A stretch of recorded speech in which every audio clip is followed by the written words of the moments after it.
الحمد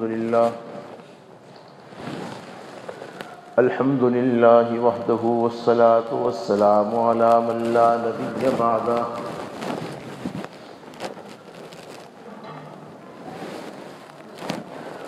اعوذ باللہ من الشیطان الرجیم بسم اللہ الرحمن الرحیم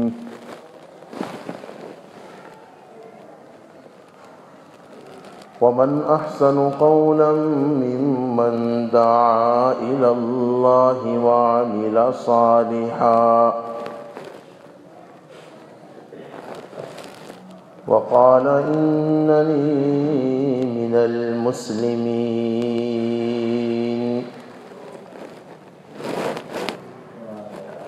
صدق اللہ مولانا العظیم وصدق رسوله النبي الكريم ونحن على ذلك لمن الشاهدين والشاكرين والحمد لله رب العالمين.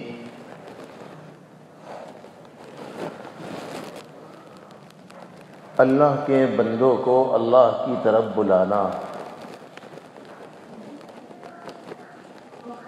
یہ دنیا کا سب سے بہترین کام ہے، سب سے بہترین عمل ہے. قرآن پاک کی جو آیت کریمہ میں نے پیش کی، اس میں اسی کا بیان ہے. حق تعالیٰ فرماتے ہیں وَمَنْ أَحْسَنُ قَوْلًا مِّمَّنْ دَعَا إِلَى اللَّهِ، جو بندہ اللہ کی طرف لوگوں کو بلاتا ہے تو اس سے بہتر تو اور کون سا عمل ہو سکتا ہے. معلوم ہوا دعوت الی اللہ، اللہ کی طرف لوگوں کو بلانا، اس کا طریقہ جو بھی ہو، شریعت کے دائرے میں رہ کر ایک بندہ کوئی ایسا طریقہ اختیار کرتا ہے کہ لوگ جو اللہ سے دور ہو چکے ہیں وہ اللہ کی طرف آ جائیں، جو رب چاہی زندگی چھوڑ چکے ہیں وہ رب چاہی زندگی کی طرف آ جائے، جو اللہ سے دور ہو گئے، اللہ کے احکامات سے دور ہو گئے، مسجدوں سے دور ہو گئے، شریعت سے دور ہو گئے، وہ لوگ اللہ کی طرف، اس کے احکام کی طرف، اس کی شریعت کی طرف آ جائے.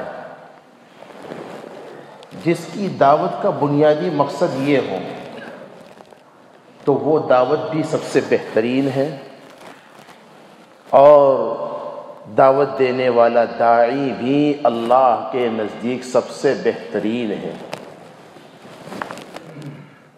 اس کے فضائل بہت ہیں کتاب و سنت میں. اللہ پاک نے جو یہ بات فرما دی وَمَنْ أَحْسَنُ قَوْلًا مِّمَّنْ دَعَا، یہ فضیلت کے لیے بہت کافی ہے. ایسی دعوت اور ایسا داعی جس کا مقصد لوگوں کو اللہ کی طرف بلانا، اللہ سے جوڑنا، اللہ کے نزدیک یہ بہترین دعوت بھی ہے، بہترین داعی بھی ہے. اور اس کی اہمیت کے لیے ایک دوسری بات بھی میں بتلاتا ہوں، آگے بڑھنا چاہتا ہوں. یہ وہ اہم اور مبارک عمل ہے جس کے لیے اللہ تبارک و تعالی نے داعی بنا کر حضرات انبیاء علیہ السلام کو مبعوث فرمایا. از آدم تا رحمت عالم صلی اللہ علیہ وسلم تک تمام انبیاء اور رسول کی زندگی کا بنیادی مقصد دعوت الی اللہ تھا. بولو اس سے کسی کو انکار ہو سکتا ہے؟ اس اعتبار سے ہر نبی داعی ہے، اور سرکار دو عالم صلی اللہ علیہ وسلم کے بعد چونکہ کوئی نبی تو دنیا میں آئیں گے نہیں، نبوت تو ختم ہو گئی حضور پر، لیکن دعوت کا سلسلہ اللہ نے باقی رکھا، اور یہ سلسلہ ہر زمانے میں باقی رکھیں گے اللہ تعالیٰ قیامت تک۔ اس کا اشارہ قرآن و سنت میں جگہ جگہ ملتا ہے۔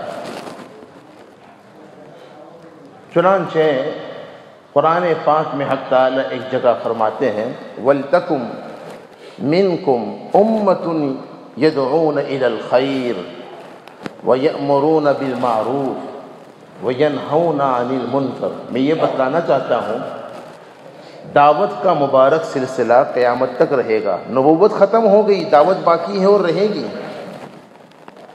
اور خود اللہ تبارک و تعالی انسانیت کو، حضور کی امت کو، قرآن والوں کو، ایمان والوں کو یہ ترغیب دے رہے ہیں کہ ہر زمانے اور ہر علاقے میں کچھ لوگ تو ایسے ہونے چاہیے، وَلْتَكُمْ مِنْكُمْ أُمَّةٌ يَدْعُونَ إِلَى الْخَيْرِ، سارے نہیں تو کچھ لوگ تو ایسے ہونے ہی چاہیے ہر زمانے اور علاقے میں جو لوگوں کو دعوت دے، کس کی؟ يَدْعُونَ إِلَى الْخَيْرِ، خیر کی طرف بلائیں۔ اور خیر کیا ہے؟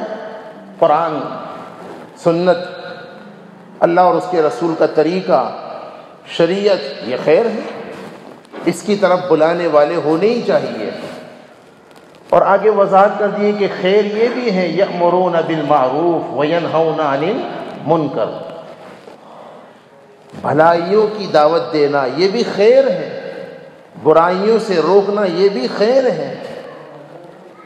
اب اس میں ایمان کی دعوت بھی آ گئی، احکام کی دعوت بھی آ گئی، وغیرہ وغیرہ،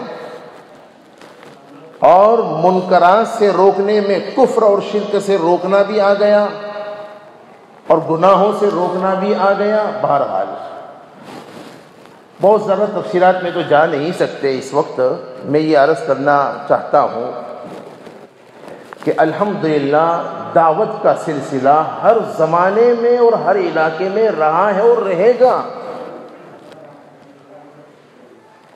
جب تک اللہ تبارک و تعالیٰ کو اس دنیا میں نظام کو چلانا ہے یہ سلسلہ رہے گا۔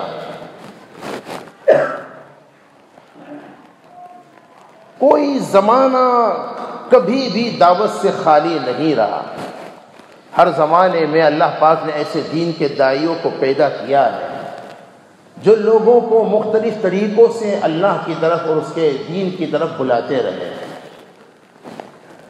یہ زمانہ آج بھی ہے، یہ سلسلہ آج بھی ہے۔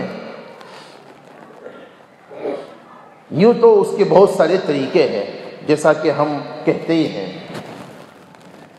لیکن اللہ تبارک و تعالی نے تقریباً پچھلے 100 سال سے اپنے ایک مخصوص بندے حضرت مولانا الیاس صاحب رحمۃ اللہ علیہ کے دل میں جو القاء کیا، جو ایک طریقہ ڈالا جس کو ہم اور آپ دعوت و تبلیغ کہتے ہیں۔ ہمارے علماء تبلیغ ہی یہ بات کہتے ہیں، اور ہمارے سارے علماء یہ بات کہتے ہیں کہ اگرچہ دعوت و تبلیغ کے، اللہ کی طرف لوگوں کو بلانے کے بہت سارے طریقے آج بھی ہیں، کوئی ایک ہی طریقہ نہیں ہے۔ یہ بات بہت زور و شور سے ہمارے علماء پہلے ہی سے کہتے آئے ہیں۔ دعوت کے بہت سارے طریقے ہیں، یہ جو بیان ہو رہا ہے وہ جمعہ کا بیان ہو، بدھ کی مجلس ہو، یا تعلیم ہو، یا اور جو بھی طریقہ ہو، تصنیف و تعریف کتابیں لکھ کر کے ہوں، وغیرہ وغیرہ، یہ بھی دعوت ہی کے مختلف طریقے ہیں۔ عمومی گشت ہو، خصوصی گشت ہو، یا اس کے بغیر آپ دکان سے، مکان سے، آفس سے آ رہے تھے مسجد میں، کسی دوست کو آپ نے نماز کی دعوت دے کر کے نماز کے لے کے کل لے آئے، یہ بھی دعوت ہی ہے۔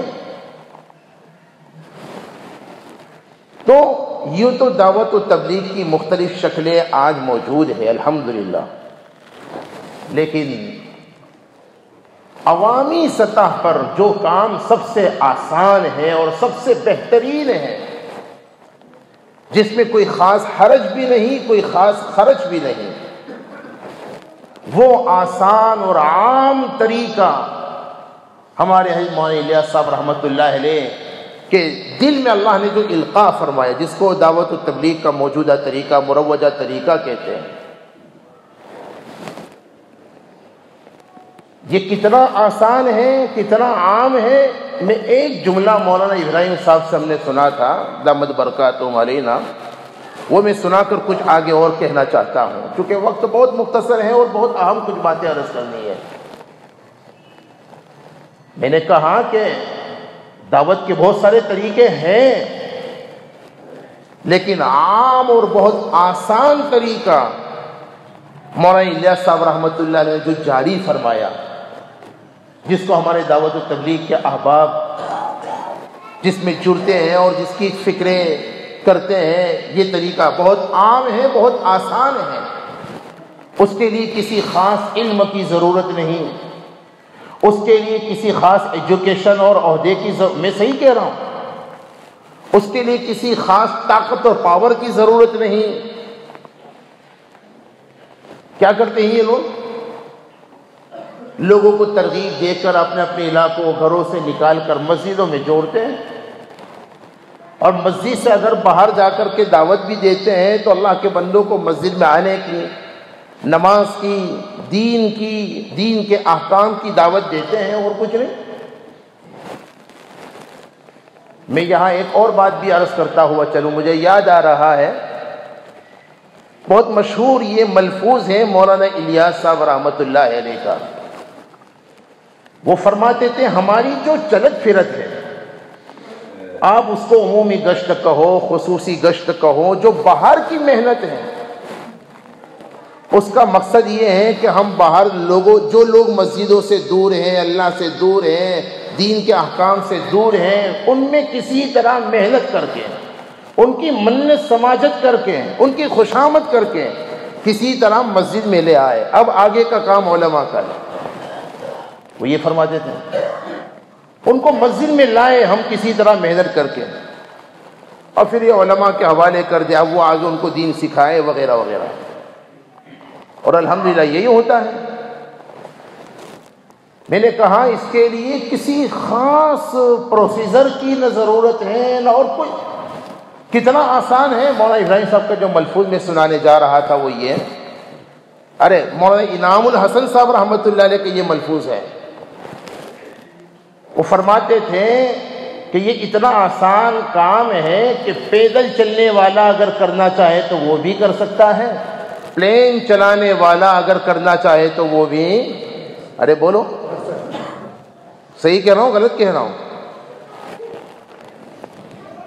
مولانا ابراہیم صاحب ایک کارگزاری میں بہت مختصر میں کہوں یہ سنایا تھا کہ ایک بندہ ایسا ہمارے پاس آیا جو پہلے اس دین کی دعوت سے محنت سے دور تھا، نام کا مسلمان تھا، اللہ نے اس دعوت کو یا دعوت والوں کو بھی ذریعہ بنا دیا۔ اللہ پاک تو ذریعہ کسی کو ہی بنا سکتے ہیں۔ تو پھر جب اس کی زندگی بدلی اور الحمدللہ اس فکر سے، اس محنت سے ہزاروں زندگیاں، لاکھوں کروڑوں اور لا تعداد لوگوں کی زندگیاں بولو بدلی ہے کہ نہیں بدلی؟ جو لوگ میخانوں میں مست پڑے ہوئے تھے، اللہ پاک نے ان فکروں اور محنتوں کے نتیجے میں وہاں سے ان کو اٹھا کر مسجدوں تک پہنچایا ہے۔ بہت واقعات ہیں، اس کو بیان کرنے کی ضرورت نہیں۔ یہ جو بینڈ لگا ہے اس کے کچھ ظاہری اسباب کی طرف میں توجہ دلا کر اب ہمیں کرنا کیا ہے، یہ ایک دو باتیں مجھے عرض کرنی ہے، وقت نہیں ہے۔ میرے بھائیوں بہت آسان کام ہے۔ وہ مولانا نے ایک پائلٹ کا واقعہ سنایا تھا کہ پہلے اس کی زندگی کا حال بڑا الگ تھا، فلائٹ لے کر کے جاتا تھا ایک ملک سے دوسرے ملک، 12-15 گھنٹے کا وہ سفر ہوتا تھا، اس دوران میوزک سننا اور یہ اور وہ، یہی سب کام تھا۔ پھر جب اللہ پاک نے ہدایت دی اور دعوت کو، دعوت والے احباب کو ذریعہ بنایا، تو اس بندے نے، اس پائلٹ نے آ کر خود کہا، میں یہ کہنا چاہتا ہوں پیدل چلنے والا بھی کام کرنا چاہے تو کر سکتا ہے، آپ مسجد میں آتے ہوئے کسی کو دعوت دو تو آپ داعی ہیں، اور یہ آپ کی دعوت ہی ہے، اور اس کا اہتمام کیجئے میرے بھائیوں۔ بہت آسان کام ہے. آپ اکیلے چپ چاپ مسجد میں نماز پڑھنے کے لیے مت آ جائیے. کروں گے انشاءاللہ. کم سے کم اپنے گھر والوں کو، اگر آپ صبح میں گھر میں ظہر کی نماز میں گھر میں کوئی اور نماز کے وقت آپ اپنے گھر میں ہیں تو چپ چاپ اذان کے بعد مسجد میں مت آ جائیے. او اللہ کے بندوں، اپنے گھر والوں کو کم سے کم دعوت دے کر کے آئیے. یہ حکم قرآن میں موجود ہے، اور جب آپ کو اس پر توفیق مل جائے تو آپ خوش ہو جائیے کہ آپ ایک قرآنی حکم پر عمل کر رہے ہیں. وَأْمُرْ أَهْلَكَ بِالصَّلَاةِ، اللہ پاک نبی سے فرما رہے ہیں وَأْمُرْ أَهْلَكَ بِالصَّلَاةِ، اپنے گھر والوں کو نماز کا حکم دو. کروں گے کہ نہیں کروں گے انشاءاللہ. آپ نے اگر نماز کے وقت گھر سے آتے ہوئے، دکان سے آتے ہوئے، آفس سے آتے ہوئے، دکان میں آفس میں جو مسلمان ہیں، اپنے گھر میں جو بیوی بچے ہیں، ان کو نماز کی ترغیب دے دی، دعوت دے دی، بھلے ہی خدا نخواستہ اگر ان کو توفیق نہیں بھی ملی، انہوں نے نہیں بھی لیکن آپ کو دعوت دینے کا ثواب ملے گا، اس حکم پر عمل کرنے کا ثواب ملے گا. تو کروں گے نا انشاءاللہ. دیکھو آسان ہے مشکل ہے؟ پیدل چلنے والا بھی کر سکتا ہے، پلین چلانے والا. وہ کہا کہ پھر جب توبہ اس نے کر لی بندے نے، اس نے خود آ کر کے جب مولانا ابراہیم صاحب کو سنایا تو کہا کہ اب الحمدللہ فلائٹ پہلے بھی ہم چلاتے تھے، 15-16 گھنٹے کا سفر پہلے بھی، لیکن اس وقت ہوتا یہ تھا کہ میوزک سننا اور شراب اور مستی وغیرہ. اب الحمدللہ قرآن سیکھ لیا ہے تو ایک ٹرپ میں آدھا قرآن، دوسری میں آدھا قرآن، الحمدللہ ایک سفر میں ایک قرآن مکمل عموماً ہو جایا کرتا ہے. اور اب جب بھی نماز کا وقت ہوتا ہے میں اپنے پائلٹ کے کیبن سے نکلتا ہوں اور دیکھتا ہوں جتنے بھی مسلمان ہوتے ہیں ان کو نماز کے وقت کی اطلاع کرتا ہوں، ان کو قبلے کی سمت بتلاتا ہوں. دیکھو یہ دعوت ہے کہ نہیں ہے؟ آپ اگر یہ سمجھتے ہیں کہ جب تک آپ 3 دن نہیں جاؤں گے، جب تک چلہ 4 مہینے نہیں جاؤں گے وہاں تک تبلیغ نہیں کر سکتے، ایسا نہیں ہے بھائیو. کرنا چاہو تو اس ترتیب سے بھی کر سکتے ہو، بہت آسان کام ہے گا. اب سوال یہ پیدا ہوتا ہے کہ اتنا آسان، اتنا مبارک اور اتنا نافع کام، دعوت کی جتنی بھی تحریکیں ہیں، جتنی بھی شکلیں ہیں، جتنی بھی جماعتیں ہیں، میں علماء دیوبند کا الحمدللہ ایک ادنا خادم ہونے کی حیثیت سے کہہ رہا ہوں. ہمارے علماء سے ہم نے بارہا یہ سنا ہے، تمام تحریکوں، تمام شکلوں، تمام جماعتوں میں سب سے نافع جو تحریک ہے وہ یہ موجودہ دعوت اس زمانے میں. جمعیت علماء بھی دعوت ہی کی ایک شکل ہے، لیکن سب سے نافع جو شکل ہے اس زمانے میں وہ دعوت و تبلیغ کی موجودہ شکل ہے. پھر اب سوال یہ پیدا ہوا کہ اتنی نافع تحریک کو سعودیہ حکومت نے بین کیوں لگا دیا؟ اس کے بہت سارے اسباب ہیں. ہمارے علماء نے بہت سنجیدگی سے جب غور کیا، میں ان کی باتوں کو سن کر کہہ رہا ہوں، جب سنجیدگی سے جائزہ لیا تو اس کے کچھ ظاہری اسباب بھی سامنے آئے. یہ سب چیزیں تو ٹھیک ہے اپنی جگہ پر ہیں کہ یہودیوں کا اثر ہے اور کسی دباؤ میں ہے، وہ سب اپنی جگہ پر، لیکن اس کے علاوہ بھی کچھ ظاہری اسباب ایسے ہیں جس کی وجہ سے وہ بات وجود میں آئی، وہ بات پیش آئی، اور ہم اور کچھ نہیں کر سکتے تو کم سے کم ان ظاہری 2-3 اسباب کو دور کرنے کی ضرور فکر کرنی چاہیے. کروں گے انشاءاللہ.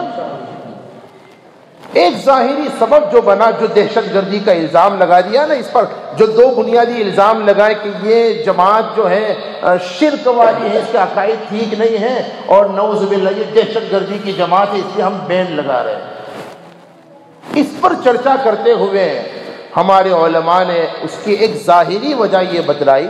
بدقسمتی سے پچھلے کچھ وقت سے ہمارے دعوت کے احباب کو کچھ نظر لگ گئی، کچھ اختلاف ہو گیا ساتھیوں میں. اب وہ اختلاف نظریاتی اختلاف ہے، کوئی ایمان اور کفر کا اختلاف بولو، ارے بولو، ہرگز نہیں ہے. حق اور باطل کا اختلاف بھی بولو، ارے ذرا بولو نا بھائی، میں کچھ پیغام دینا چاہتا ہوں یار. وہ جو امارت اور شورا کا کچھ اختلاف ہو گیا، میں بہت صاف کہنا چاہتا ہوں، تو اس کا اثر ساری دنیا میں ہوا، اور بعض اوقات لوگ ہی تقسیم نہیں ہوئے، مسجدیں تقسیم ہو گئی، اور بعض جگہ پر بہت شدت پیش آ گئی، مسجدوں کے اندر نعوذ باللہ لا حول ولا قوت، جو بات نہیں ہونی چاہیے بدقسمتی سے وہ ہو گئی۔ اور ایسا نہیں ہے کہ میں کہہ رہا ہوں اور آپ سن رہے ہیں، دنیا کے سامنے ظاہر بھی ہے، مسجدوں میں انتشار ہوا اور مارنا پیٹنا ہوا، خون خرابہ ہوا۔ یہ سب چیزیں آج کی موجودہ دنیا میں کوئی ڈھکی چھپی تو رہتی نہیں ہے۔ ان چیزوں کو لے کر کے بعض لوگوں نے بہت غلط طریقے سے پیش کر دیا، جس کی وجہ سے ان کے ذہنوں میں ایک بات یہ بیٹھ گئی کہ یہ نعوذ باللہ تشدد پسند جماعت ہے، دہشت گردی والی جماعت ہے۔ حالانکہ یہ بات سب میں نہیں ہوتی، کچھ لوگوں کے کام کو نہ سمجھنے کی وجہ سے انہوں نے اس اختلاف کو نعوذ باللہ اتنا اہم سمجھ لیا کہ گویا یہ ایمان اور کفر کا اختلاف ہو، ایسا نہیں ہے۔ ایک ظاہری سبب یہ بات یہ بھی بنا، میں آپ سے بہت ہی عاجزانہ ہمدردانہ یہ اپیل اور درخواست کرتا ہوں، بھائیو اختلاف سے بچو، مقصد دعوت کو بناؤ، کام کو مقصد بناؤ۔ اگر کسی کو کوئی ایک طریقہ پسند نہیں ہے تو ضروری نہیں ہے کہ ہم اس کی شدت سے اختلاف کرنا شروع کر دیں۔ یہ چیز بہت نقصان کا سبب بنتی ہے اور ہمیشہ بنی ہے۔ بات سمجھے کہ نہیں سمجھے؟ اور دوسری ایک بات جو بظاہر اس کا سبب بنی وہ یہ بھی ہے، ہمیں یہ خرابیوں کو دور کر لینا چاہیے۔ اختلاف میں مت پڑو، کیا امارت اور کیا شورا، اس سے کوئی مطلب مت رکھو۔ آپ جو کام ہونا چاہیے، لوگوں کو دین کی دعوت دینا، لوگوں کو سمجھا بجھا کر مسجدوں میں لانا، دین سمجھانا، علماء سے تعلق قائم کروا دینا، بس آپ اس سے مطلب رکھیے۔ یہ حق پر ہے اور وہ باتیں، یہ اس سے کوئی مطلب مت رکھیے برائے کرم، ورنہ جتنا ابھی نقصان ہوا ہے اس سے بہت زیادہ نقصان ہو سکتا ہے۔ دوسری بات یہ ہے کہ بعض احباب نے جن میں پختگی اور سنجیدگی نہیں ہے اور جن کا خاص علماء سے تعلق نہیں ہے، انہوں نے یہ کہنا شروع کیا اور یہ سمجھنا شروع کیا کہ بس دین کی محنت اور دین کی دعوت کا طریقہ تو یہی ہے، کام تو بس یہی ہے، اس کے علاوہ کوئی اور کام نہیں ہے۔ اس لیے ہمارے علماء سے ایک بات ہم نے بارہا سنی ہے، اور وہ بات میں اکثر اپنی زبان میں یوں کہا کرتا ہوں، میں آپ سے بھی کہتا ہوں، میرے بھائیوں یہ ہی نکالو بھی لگاؤ، کبھی مت کہو کہ یہی کام ہے۔ کیا کہو؟ بولو ذرا بولو نا بھائی، یہ بھی کام ہے۔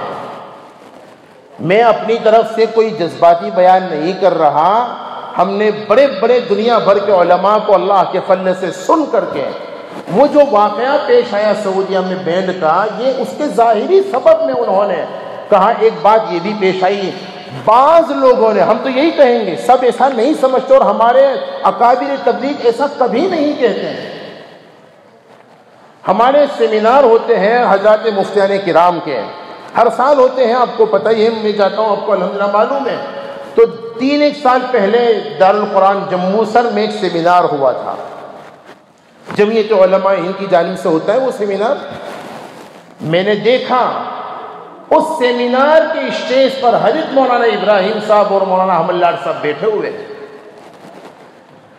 یعنی اچھا پھر ان کو بہت بھی کہا، خوشامد کی کہ کوئی ایک آدھ مجلس میں آپ ضرور کچھ کہیے۔ انہوں نے فرمایا نہیں، ہمارا یہ میدان نہیں ہے، لیکن اس کا مطلب یہ نہیں کہ یہ ہمارے کام سے علیحدہ ہے اور یہ کوئی کام ہی نہیں ہے۔ میرے بھائیوں، دعوت کی مختلف شکلیں ہیں، اس کو ذہن میں رکھو۔ سب سے آسان شکل وہ ہے جو موجودہ تبلیغ ہے، لیکن یہ مت سمجھو کہ یہی کام ہے اور جو اس میں لگا وہی حق پر ہے، اور جو اس کام سے ہٹ کر کے کوئی اور انداز میں کام کر رہا ہے، چاہے وہ شریعت کی روشنی میں ہو، اسے اپنا نہ سمجھا جائے۔ یہ غلو ہے۔ دیکھو یاد رکھو، ہمارے بزرگوں نے ایک بات یہ فرمائی، اپنے کام کا غلبہ تو ہونا چاہیے لیکن غلو نہیں ہونا چاہیے۔ غلبے کا مطلب یہ اب میں مثلا تصنیف و تعلیف اور واعظ و نصیحت یہ بھی تبلیغ کا دعوت کا ایک شعبہ ہے، میں اس میں لگا ہوں، مجھے اس کام کا غلبہ تو ہونا چاہیے، کا مطلب یہ ہے کہ میں زیادہ تر وقت اسی میں لگاؤں، یہ تو ہوا غلبہ۔ لیکن میں سمجھوں کہ یہی کام ہے، اس کے علاوہ جو کچھ بھی ہے وہ سب فضول ہے، یہ غلو ہے جو منع ہے۔ اگر مدرسے والے مدرسے ہی کے کام کو سمجھتے ہیں کہ یہی اصل کام ہے، یہ بھی غلو ہے، منع ہے۔ بھائیو غلو سے بچو، غلبہ ضرور اپنے کام سے رکھو، اپنے کام کا غلبہ ضرور ہونا چاہیے، غلو نہیں ہونا چاہیے۔ میں یہ عرض کرنا چاہتا ہوں، ہمارے عالمی سطح پر جو اکابر ہیں بڑی سنجیدگی سے، چونکہ وہ سب جائزہ لینے کے بعد پھر ایک عالمی سطح پر علماء کی ٹیم بنا کر کے سعودیہ حکومت سے ملاقات کر کے ان کی غلط فہمیاں دور کرنا چاہتے ہیں۔ اس سے پہلے ہمیں بھی کچھ جو غلطیاں ہیں اس کی اصلاح کر لینا ضروری ہے۔ بھائی ضروری ہے کہ نہیں ہے؟